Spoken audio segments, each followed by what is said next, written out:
يا ترى ايه الفرق بين تنظيف الجير وتلميع الاسنان وتبييض الاسنان؟ تنظيف الجير بيتم عن طريق جهاز اسمه الالتراسونيك سكيلر، وده جهاز بيشيل الرواسب الجيريه اللي موجوده ناحيه اللثه من الاسنان، تمام؟ وبننزل بيه كمان تحت اللثه نشيل الرواسب الجيريه اللي موجوده تحت اللثه عندنا. تاني حاجه تلميع الاسنان. تلميع الاسنان بيتم عن طريق فرشه معينه كده زي الجهاز اللي بنشيل بيه التسوس، بس بتبقى فرشه مخصصه لتلميع الاسنان بنستخدمها، وبنستخدم معاها حاجه اسمها بوليشنج بيست، دي بنفرشها كده على الاسنان وبعدين نقوم جايبين الفرشه ونمشي بيها على سطح السنه بحيث يتلمع معانا وننضف الصبغات زي صبغات الشاي والقهوه والحاجات دي باذن الله. ثالث حاجه معانا وهي تبييض الاسنان.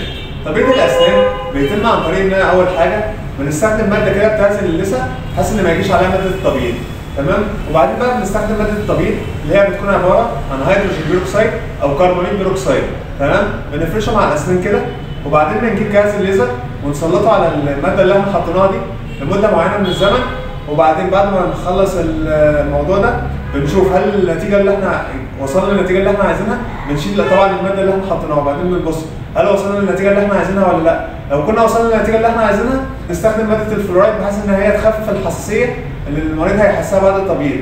طب لو ما كناش وصلنا للنتيجه اللي احنا عايزينها بنعمل ايه ساعتها؟ بنكرر الموضوع تاني، نحط ماده الكربونيل بيروكسيد او الهيدروجين بيروكسيد وبعدين نشيلها ونشوف الوضع بقى عامل ازاي.